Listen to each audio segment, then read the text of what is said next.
എല്ലാവർക്കും നീതു ടേസ്റ്റി ഫുഡിലേക്ക് സ്വാഗതം. ഞാൻ ഇന്ന് വളരെ എളുപ്പത്തിൽ തയ്യാറാക്കാൻ പറ്റുന്ന ഓലനാണ് ഉണ്ടാക്കുന്നത്.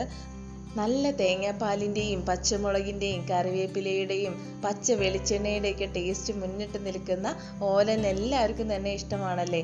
ഇത് നമുക്ക് വളരെ ഈസി ആയിട്ട് തന്നെ ഉണ്ടാക്കാവുന്നതാണ്. അപ്പോൾ അതെങ്ങനെയാണെന്ന് നോക്കാം. ഞാനിവിടെ 1/2 കിലോ കുമ്പളങ്ങ നല്ലപോലെ കഴുകിയതിന് ശേഷം ഇതുപോലെ നല്ല നൈസായി തന്നെ അരിഞ്ഞെടുത്തതാണ്. ഓലനൊക്കെ ഉണ്ടാക്കുന്ന സമയത്ത് ഇതുപോലെ തന്നെ അരിഞ്ഞെടുക്കാനായിട്ട് ശ്രദ്ധിക്കണം.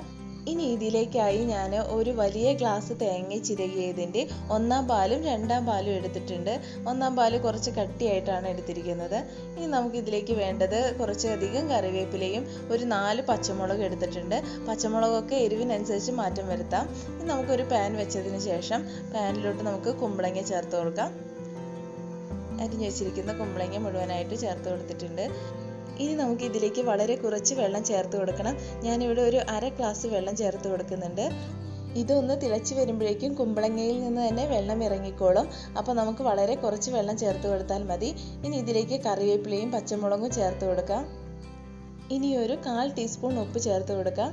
ആദ്യം തന്നെ വളരെ കുറച്ച് ഉപ്പ് ചേർത്ത് കൊടുത്താൽ മതിയാവും. കുറച്ച് കഴിയുമ്പോഴേക്കും നമുക്ക് 2-ാം പാലൊക്കെ ചേർക്കുന്ന സമയത്ത് പിന്നെയും ടേസ്റ്റ് നോക്കിയിട്ട് ഉപ്പ് ചേർത്ത് കൊടുക്കാവുന്നതാണ്. ഇനി നമുക്കിതെല്ലാം ഒന്ന് ഇളക്കി കൊടുക്കണം. അതുകൊണ്ട് ഒരു സ്പൂൺ വെച്ചിട്ട് നമുക്ക് നല്ലപോലെ ഇളക്കി കൊടുക്കാം. ഇനി ഇതെല്ലാം മിക്സ് ആയതിനു ശേഷം നമുക്കൊരു പാത്രം വെച്ചിട്ട് അടച്ചു വെച്ച് വേവിച്ചെടുക്കണം. അതിനായി ഞാനിവിടെ ഒരു പാത്രം എടുത്തിട്ടുണ്ട്. നമുക്ക് അതുകൊണ്ട് അടച്ചു വെച്ചിട്ട് വേവിച്ചെടുക്കാം. ഇപ്പോൾ ദാ ഇത് നല്ലപോലെ തിളച്ചിട്ടുണ്ട്. ഇനി നമുക്ക് തുറന്ന് നോക്കാം. ഇപ്പം കണ്ടില്ലേ, കുമ്പളങ്ങയിൽ നിന്നൊക്കെ നല്ല പോലെ വെള്ളം ഇറങ്ങി വന്നിട്ടുണ്ട്. ഇനി നമുക്കിതൊക്കെ ഒന്ന് വേവിച്ചെടുക്കണം. കുമ്പളങ്ങ ഒന്നുകൂടി വേവണം. ഈ വെള്ളമെല്ലാം നമുക്ക് വറ്റിച്ചെടുക്കാനുള്ളതാണ്. നമുക്ക് അടച്ചു വെച്ചിട്ട് ഒന്നുകൂടി വേവിച്ചെടുക്കാം. ഇപ്പോൾ ഇതാ ഒരു 2 മിനിറ്റ് കഴിഞ്ഞിട്ടുണ്ട്. നമ്മുടെ കുമ്പളങ്ങയൊക്കെ നല്ലപോലെ തന്നെ വെന്ത് വന്നിട്ടുണ്ട്. വെള്ളം എല്ലാം വറ്റി നല്ല കറക്റ്റായിട്ട് വേവൊക്കെ നല്ല കറക്റ്റായി വന്നിട്ടുണ്ട്. ഇനി നമുക്കിതിലേക്ക് 2-ാം പാല് ചേർത്ത് കൊടുക്കാം. ഈ തേങ്ങാപ്പാൽ ചേർത്തുകൊണ്ട് പിരിഞ്ഞു പോകുമെന്നുള്ള പേടിയൊന്നും വേണ്ട. നമ്മൾ 2-ാം പാലാണ് ചേർത്തത്. അതുകൊണ്ട് തന്നെ പിരിഞ്ഞു പോകാനുള്ള സാധ്യത വളരെ കുറവാണ്. ഇനി നമുക്കിത് നല്ലപോലെ തന്നെ ഇളക്കി കൊടുക്കാം. ഇനി ഈ തേങ്ങാപ്പാലിൽ കിടന്ന് നമ്മുടെ കുമ്പളങ്ങ നല്ല പോലെ തന്നെ വെന്ത് വരണം. കുമ്പളങ്ങയിലെല്ലാം ഈ തേങ്ങാപ്പാൽ നല്ല പോലെ തന്നെ പിടിച്ച് വരണം. അപ്പോഴാണ് ആ കറക്റ്റ് ഒരു നല്ലൊരു ടേസ്റ്റ് കിട്ടുക. ഇനി ഇതൊന്ന് ടേസ്റ്റ് നോക്കിയതിന് ശേഷം നമുക്ക് ഉപ്പ് ചേർത്ത് കൊടുക്കാവുന്നതാണ്. ഞാൻ ഇതിലേക്ക് 1/4 ടീസ്പൂൺ ഉപ്പ് കൂടി ചേർത്ത് കൊടുക്കുന്നുണ്ട്. ചില സ്ഥലങ്ങളിലൊക്കെ കുമ്പളങ്ങ വേവിച്ചെടുത്തതിന് ശേഷം 1-ാം പാല് മാത്രമാണ് ചേർത്ത് കൊടുക്കാറ്. പക്ഷേ ഈ 2-ാം പാല് കൂടി ചേർത്ത് വേവിച്ചെടുത്ത് പിന്നെ 1-ാം പാല് ചേർക്കുമ്പോഴാണ് അതിന് കൂടുതൽ ടേസ്റ്റ് ഉണ്ടാവുക. ഒരു പ്രത്യേക ടേസ്റ്റ് ആയിട്ട് വരും. ഇനി നമുക്കിതൊന്ന് അടച്ചു വെച്ചിട്ട് വേവിച്ചെടുക്കാം. ഇപ്പോൾ ഇത് നല്ല പോലെ തന്നെ തിളച്ച് വന്നിട്ടുണ്ട്. ഇനി നമുക്ക് തുറന്ന് നോക്കാം. ഒന്ന് ഇളക്കി കൊടുക്കണം. തേങ്ങാപ്പാലിൻ്റെയും പച്ചമുളകിൻ്റെയൊക്കെ നല്ലൊരു മണമായിട്ടുണ്ട്. ഇനി നമുക്ക് ഈ തേങ്ങാപ്പാൽ ഒന്ന് വറ്റിച്ചെടുക്കണം. ഈ കറി ശരിക്കും തിക്കായിരിക്കുമ്പോഴാണ് കൂടുതൽ ടേസ്റ്റ്. ചില സ്ഥലങ്ങളിലൊക്കെ സദ്യക്ക് വിളമ്പുന്ന സമയത്ത് തേങ്ങാപ്പാൽ വേറെയും കുമ്പളങ്ങ വേറെയുമായി നിൽക്കാറുണ്ട്. നമ്മുടെ ഇലയിൽ ഒഴിക്കുന്ന സമയത്ത് തേങ്ങാപ്പാലും കുമ്പളങ്ങയും ഇലയിൽ നിന്നൊന്നും പോവാതെ ഒന്നിച്ച് നിൽക്കുമ്പോഴാണ് ആ കൂടുതൽ ടേസ്റ്റ് കിട്ടുക. അപ്പോഴാണ് അതിൻ്റെ കറക്റ്റ് പാകമായിട്ടുണ്ടാവുക. ഇപ്പോൾ ഇതാ നമ്മുടെ 2-ാം പാലൊക്കെ നമ്മുടെ കുമ്പളങ്ങയിൽ നല്ല പോലെ തന്നെ പിടിച്ച് തേങ്ങാപ്പാലൊക്കെ വറ്റി വന്നിട്ടുണ്ട്.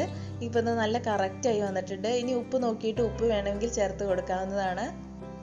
ഇപ്പോൾ ഇതിലെ എരിവെല്ലാം കറക്റ്റാണ്. അധികം എരിവുള്ള കറിയൊന്നുമല്ല നമ്മുടെ ഓലൻ. അതുകൊണ്ട് തന്നെ ആവശ്യത്തിന് മുളക് ചേർത്താൽ മതിയാവും. ഇനി നമുക്കിതിലേക്ക് 1-ാം പാല് ചേർത്ത് കൊടുക്കാം. 1-ാം പാല് ചേർത്ത് കൊടുത്തതിന് ശേഷം തിളപ്പിച്ചെടുക്കാനായിട്ട് പാടില്ല. നമുക്ക് ഒന്ന് ഇളക്കി കൊടുത്തതിന് ശേഷം ഗ്യാസ് ഓഫ് ചെയ്യാം. നല്ല പോലെ തന്നെ മിക്സ് ചെയ്തെടുക്കാം.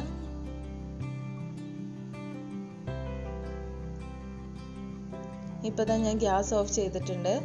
ഇതിലിപ്പോൾ കുമ്പളങ്ങയൊന്നും ഉടച്ചെടുക്കേണ്ട ആവശ്യമില്ല. നല്ല പോലെ തന്നെ കുമ്പളങ്ങയൊക്കെ നല്ല പോലെ വെന്ത് വന്നിട്ടുണ്ട്. നമ്മളിപ്പോൾ ചൂടുള്ള കറിയിലേക്ക് 1-ാം പാല് ചേർത്ത് കൊടുത്തത് കൊണ്ട് തന്നെ ഗ്യാസ് ഓഫ് ചെയ്തതിന് ശേഷം നല്ലപോലെ തന്നെ ഇളക്കി കൊടുക്കണം. ഇല്ലെങ്കിൽ നമ്മുടെ തേങ്ങാപ്പാൽ നല്ലപോലെ തന്നെ ചൂടാവാനുള്ള സാധ്യത കൂടുതലാണ്. ഞാനിപ്പോൾ ഒന്ന് ടേസ്റ്റ് നോക്കുന്നുണ്ട്. അടിപൊളിയായിട്ടുണ്ട് കേട്ടോ. കാണുന്നത് പോലെ തന്നെ കഴിക്കാനും നല്ല ടേസ്റ്റ് ആയിട്ടുണ്ട്. ഇനി നമുക്ക് ഇതിലേക്ക് അവസാനമായിട്ട് കുറച്ച് 2 ടേബിൾ സ്പൂൺ പച്ച വെളിച്ചെണ്ണ ഒഴിച്ചു കൊടുക്കാം. നല്ല ആട്ടിയ വെളിച്ചെണ്ണയൊക്കെ ചേർത്ത് കൊടുക്കുകയാണെങ്കിൽ അത് കൂടുതൽ ടേസ്റ്റ് ആയിരിക്കും. ഇനി നമുക്കിതിലേക്ക് ആവശ്യത്തിന് കറിവേപ്പില ചേർത്ത് കൊടുക്കാം. ഇനി നമുക്കിത് ഇപ്പം തന്നെ ഇളക്കി കൊടുക്കാനായിട്ട് പാടില്ല. ഒരു 2 മിനിറ്റ് അടച്ചു വെച്ചതിന് ശേഷം നമുക്ക് തുറന്ന് നോക്കാം. ഇപ്പോൾ ഇതാ 2 മിനിറ്റ് കഴിഞ്ഞിട്ടുണ്ട്. ഇനി നമുക്ക് തുറന്ന് നോക്കാം. ഈ തുറന്നപ്പോൾ തന്നെ നല്ലൊരു സ്മെല്ലായിട്ടുണ്ട് കേട്ടോ. നല്ല വെളിച്ചെണ്ണയുടെയും കറിവേപ്പിലയുടെയും ഒക്കെ നല്ല മണമായിട്ടുണ്ട്. ഇനി നമുക്കിതൊന്ന് ഇളക്കി കൊടുക്കാം. അപ്പോൾ കണ്ടില്ലേ, നല്ല തിക്കായി തന്നെ വന്നിട്ടുണ്ട് നമ്മുടെ കറി. അങ്ങനെ നമ്മുടെ ടേസ്റ്റി ആയിട്ടുള്ള ഓലൻ റെഡി ആയിട്ടുണ്ട്. ഇനി നമുക്കിതൊരു ബൗളിലോട്ട് മാറ്റാം. നമ്മുടെ സദ്യകളിലെ വെള്ള കളറിലുള്ള വിഭവമാണല്ലോ ഓലൻ. ഇത് നമ്മൾ വളരെ ഈസി ആയിട്ട് നല്ല ടേസ്റ്റി ആയിട്ട് തന്നെ തയ്യാറാക്കിയിട്ടുണ്ട്. അപ്പോൾ എല്ലാവരും ഇത് ട്രൈ ചെയ്ത് നോക്കണം. നിങ്ങൾക്ക് തീർച്ചയായിട്ടും ഇഷ്ടപ്പെടും. അപ്പോൾ ഈ വീഡിയോ കണ്ട എല്ലാവർക്കും ഒരുപാട് നന്ദി. വീഡിയോ ഇഷ്ടപ്പെട്ടിട്ടുണ്ടെങ്കിൽ ലൈക്ക് ചെയ്യാനും ചാനൽ സബ്സ്ക്രൈബ് ചെയ്യാനും തൊട്ടടുത്തുള്ള ബെല്ലൈക്കൺ എനേബിൾ ചെയ്യാനും കമൻറ്റ് ചെയ്യാനും മറക്കരുതേ കൂട്ടുകാരെ. അപ്പോൾ അടുത്ത വീഡിയോ ആയിട്ട് വീണ്ടും കാണാം. Thanks for watching.